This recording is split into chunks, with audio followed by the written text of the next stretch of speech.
Hello दोस्तों, नमस्कार। स्वागत है आपका एक बार फिर से। इस वीडियो में हम देखेंगे विजन आईएएस की टेस्ट सीरीज, जिसमें से हम डेली 10 क्वेश्चन देखते हैं। अब तक हमने लगभग 19 वीडियो देख चुके हैं। ये हमारा 20वां वीडियो है शायद। तो चलिए आइए स्टार्ट करते हैं। देखिए, पहला क्वेश्चन आपका डेड जोन से संबंधित है। पारिस्थितिकी के संदर्भ में डेड जोन पद से संदर्भित है, यानी डेड जोन का अर्थ क्या है, किसे कहते हैं डेड जोन। तो पहला ऑप्शन है आपका, एक जैविक रूप से समृद्ध क्षेत्र जिसका कम से कम 70% मूल आवास नष्ट हो चुका है। एक ऐसा क्षेत्र जो सागर से विशाल मात्रा में नाइट्रोजन को बाहर निकालने वाली सूक्ष्मजीवीय प्रक्रिया में सहायक है।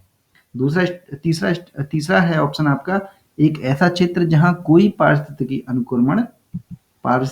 अनुक्रमण नहीं पाया जाता है। अपरद श्रृंखला से रहित क्षेत्र, यानी जहां पर खाद्य श्रृंखला एक तरह से उपस्थित नहीं है, ऐसे क्षेत्र को डेड जोन कहते हैं क्या। तो इसका जो आंसर है वो है आपका बी, एक ऐसा क्षेत्र जो सागर से विशाल मात्रा में नाइट्रोजन को बाहर निकालने वाली सूक्ष्म जीवी प्रक्रियाओं में सहायता करता है। तो डेड जोन संबंधित है नाइट्रोजन को बाहर निकालने वाली प्रक्रियाओं में। तो ये ध्यान में रखना है, यहाँ पर हाइड्रोजन या ऑक्सीजन दे देंगे या फिर कार्बन डाइऑक्साइड दे देंगे, कंफ्यूज कर देंगे। तो ये ध्यान में रखना, डेड जोन संबंधित है नाइट्रोजन को बाहर निकालने संबंधी प्रक्रिया से। सूक्ष्म जीवियों की प्रक्रिया जो होती है नाइट्रोजन बाहर निकालते हैं, उनसे संबंधित है। नेक्स्ट देख लेते हैं। देखिए, नई खोज की गई आयरन जेट स्ट्रीम, ये नई खोजी गई है आयरन जेट स्ट्रीम के संदर्भ में निम्नलिखित कथनों पर आपको विचार करना है और इनमें से बताना है कौन सा सही है। तो पहला स्टेटमेंट है इसके बारे में, यह पृथ्वी के आंतरिक कोर में चलने वाली तरह तरल लोह धारा, ये ध्यान में रखना, तरल लोह धारा लिक्विड आयरन स्ट्रीम है। दूसरा स्टेटमेंट है आपका, यह क्रस्ट यानी भूपर्पटी की प्लेटों की गति के समान गति से गतिशील है। तीसरा स्टेटमेंट है आपका, वर्तमान में यह अलास्का और साइबेरिया के नीचे गतिशील है। तो इसमें से आंसर आपको बताना है पहला, दूसरा, पहला, तीसरा, या फिर तीसरा, या फिर 1, 2, 3। तो इसमें आपको जवाब देना है और इसका आंसर है तीसरा। इसमें से जो तीसरा बिल्कुल सही है।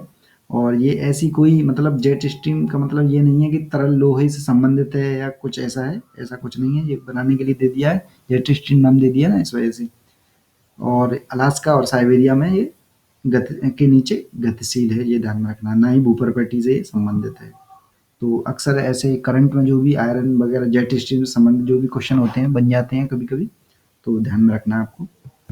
देखिए, नेक्स्ट क्वेश्चन में दिया गया है, निम्नलिखित में से किसे फिएट मनी कहा जाता है। पहला स्टेटमेंट, पहला है आपका विमुद्रीकरण मुद्रा को, या फिर दूसरा है सरकार द्वारा जारी 10 रुपए का सिक्के को, या फिर तीसरा है आपका सोने या चांदी के सिक्के को, या फिर चेक को। तो फिएट मनी एक्चुअल में कहते किसे हैं, तो ये है आपका दूसरा आंसर, यानी कि सरकार द्वारा जारी 10 रुपए के सिक्के को कहते हैं फिएट मनी। तो ये ध्यान में रखना है, बिल्कुल कंफ्यूज नहीं होना है। विमुद्रीकरण जैसी स्थिति अभी बनी थी, इस वजह से दे सकते हैं इसे। फिएट मनी किसे कहते हैं आप लगा के आ जाएंगे, विमुद्रीकरण से संबंधित है। तो आपको आंसर आपको पता पड़ गया है, दूसरा है केवल सरकार द्वारा जारी 10 रुपए का सिक्का, फिएट मनी। लेकिन निम्नलिखित में से कौन सा स्प्रिंकलर सिंचाई, ये बहुत ही महत्वपूर्ण है। एक तरह से सिंचाई से रिलेटिव जो भी नया टर्म्स आता है हमें उसे जान लेना जरूरी है, क्योंकि अक्सर क्वेश्चन आ जाते हैं। जैसे पिछली बार आया था ड्रिप सिंचाई किसे कहते हैं, उससे रिलेटिव दे दिए थे 2-3 स्टेटमेंट। काफी लोग, लगभग ये मान के चलिए 80% लोग गलत ही करके आए थे उसे। तो ये जरूरी है थोड़ा सा जानना। स्प्रिंकलर सिंचाई का लाभ नहीं है, इसका लाभ क्या नहीं है ये बताना है। जल का समान वितरण, बिल्कुल सही है। ये जल का समान वितरण करने में स्प्रिंकलर जो सिंचाई है महत्वपूर्ण है। और इसमें विस्तृत भूमि समतलन की आवश्यकता नहीं होती, ये सही है, बिल्कुल नहीं होती है इसमें विस्तृत भूमि समतलन की, यानी कि समान भूमि की एक तरह से आवश्यकता नहीं होती है इसमें, कोई ऐसी भी भूमि हो ऊंची नीची चलती है इसमें। और बिजली की आवश्यकता नहीं के बराबर या बहुत कम होती है, ये ही गलत है, यानी इसमें बिजली की आवश्यकता पड़ती है, ये ध्यान में रखना है। और बहुत ज़्यादा पड़ती है इसमें, इस वजह से काफ़ी महंगी भी पड़ जाती है। इसी वजह से अभी ये प्रचलन में स्प्रिंकलर सिंचाई जो है नहीं है। और तीसरा है आपका मृदा नमी का इष्टतम स्तर बना रहता है, ये बहुत ही अच्छा, ये भी एक तरह से कार्य करती है। यानी कि हमें स्प्रिंकलर के बारे में, स्प्रिंकलर जो सिंचाई है उसके बारे में ये तीनों जान लेना जरूरी है। पहला ए, बी और डी, ये स्टेटमेंट, ये पॉइंट हमें जान लेना जरूरी है, तो इन्हें आप ध्यान में रखें। देखिए नेक्स्ट है आपका विझंजाम अंतर्राष्ट्रीय गहरा जल बहुउद्देशीय बंदरगाह परियोजना। विझंजाम अंतर्राष्ट्रीय गहरा जल विद्युत बहुउद्देशीय बंदरगाह परियोजना के संदर्भ में निम्नलिखित कथनों पर विचार करना है। पहला स्टेटमेंट आपके सामने है, इसे एक ट्रांसशिपमेंट हब के रूप में विकसित किया जा रहा है। दूसरा स्टेटमेंट है, इसका उद्देश्य कोलंबो में ट्रांसशिपमेंट सुविधा, यानी कोलंबो की बात कर रहा है, कोलंबो में ट्रांसशिपमेंट सुविधा पर भारत की निर्भरता को कम करना है। और तीसरा स्टेटमेंट है आपका, यह तमिलनाडु में स्थित है। तो आपको जवाब देना पहला, दूसरा, पहला, तीसरा कौन सा सही है इनमें से तीनों स्टेटमेंट में से। तो आपका जो है आंसर है वो केवल 1 और 2 सही है, यानी पहला सही है और दूसरा सही है। ये तमिलनाडु में स्थित नहीं है। तो आप चाहें तो इसे खोज सकते हैं कि ये एक्चुअल में कहाँ स्थित है ये वाला, तो आप जवाब दे सकते हैं, देना चाहें तो थोड़ा सा। नेक्स्ट देख लेते हैं। देखिए हाल ही में भारत ने हैदराबाद में ICANN की 57वीं वार्षिक आम बैठक का आयोजन किया। ICANN के संदर्भ में निम्नलिखित कथनों पर आपको विचार करना है। पहला स्टेटमेंट आपका, यह internet protocol number domain name system का प्रबंधन करता है। यह एक गैर लाभकारी संगठन है। तो इसमें से बताना है कौन सा सही है आपका। इसमें से आपका पहला और दूसरा दोनों ही स्टेटमेंट बिल्कुल सही है। तो नेक्स्ट देख लेते हैं, थोड़ा ध्यान में रखें, ये करंट में चलाता है इस वजह से। इतिहास से संबंधित प्रश्न है ये। 16वीं ईस्वी में ईस्ट इंडिया कंपनी ने इंग्लैंड के शासक महारानी एलिजाबेथ प्रथम के लिए किस उद्देश्य के लिए एक चार्टर प्राप्त किया था, ये ध्यान में रखना है। तो ऑप्शन है आपका, भारत में ईसाई धर्म शास्त्र के प्रसार के लिए, बिल्कुल गलत है ये।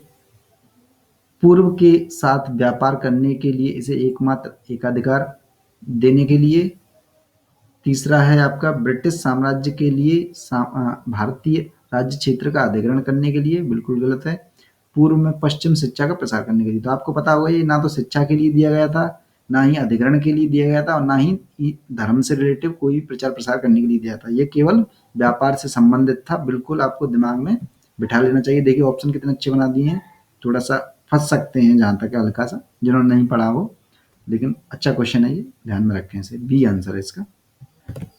देखिए क्वेश्चन है ये, निम्नलिखित कथनों पर विचार करना है और इनमें से बताना है कौन सा सही है। तो पहला स्टेटमेंट है आपका, संविधान ने उच्चतम न्यायालय का स्थान दिल्ली घोषित किया है। ये ध्यान में रखना है कि संविधान ने कहा है क्या ऐसा। दूसरा स्टेटमेंट है आपका, संविधान राष्ट्रपति को अधिकृत करता है कि वह भारत के मुख्य न्यायाधीश के परामर्श से उच्चतम न्यायालय का स्थान किसी दूसरी जगह या जगहों पर नियत करे। तो इन दोनों में से कौन सा स्टेटमेंट सही है।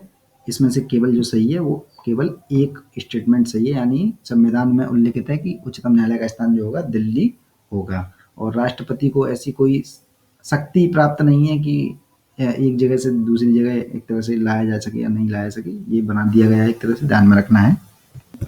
लास्ट क्वेश्चन है, निम्नलिखित में से एक आर्थिक गतिविधि में वस्तुओं और सेवा के उत्पादन में इस्तेमाल किए जाने वाले उत्पादन के कारक कौन से हैं। उत्पादन के कारक बताने हैं कौन से हैं। श्रम है, भूमि है, भूमि ये पहला वाला, श्रम है, मुद्रा है, पूंजी है, उद्यमिता है। तो आपको डेफिनेटली अच्छे से पता होगा ये सारी चीजें एक तरह से आती हैं उत्पादन के कारक के रूप में, क्योंकि भूमि होगी तभी उत्पादन हो पाएगा, श्रम भी होना चाहिए, मुद्रा भी होनी चाहिए, और पूंजी भी। पूंजी आपको पता है किसे कहते हैं। जैसे मान के चलिए एक रेहड़ी वाला है, मान के चलिए, तो उसकी पूंजी क्या है। उसकी पूंजी एक तरह से ठेला जो लेके जाता है वो उसकी पूंजी हो गई एक तरह से, क्योंकि उसके बिना वो कुछ कर नहीं सकता है, इस वजह से वो पूंजी होगी। छोटे स्तर पर बताया मैंने उद्यमिता। ये तीनों ही, चार और पांचों जो है आंसर होंगे इसके। तो दोस्तों आज के लिए बस इतना ही, और जिन्होंने सब्सक्राइब नहीं किया सब्सक्राइब कर लें, और जिन्होंने पुराने वीडियो नहीं देखे पुराने वीडियो देख लें, स्क्रीन पर आ चुके हैं। और लाइक करना बिल्कुल ना भूलें। लाइक करने से आपको पता है ये ज़्यादा से ज़्यादा लोगों के लिए दिखाया जाता है यूट्यूब द्वारा, तो इस वजह से लाइक करना बहुत ज़रूरी है आपका। और ये डेली लगभग 10 क्वेश्चन चल रहे हैं, काफ़ी दिन हो गए और ये चलते रहेंगे लगभग जून तक। मैं आपको जितनी भी सीरीज होंगी उसकी विजन IAS की और दृष्टि IAS की, मैं उसे आपको कंप्लीट करा दूंगा पूरी की पूरी। तो देखते रहें ये। धन्यवाद।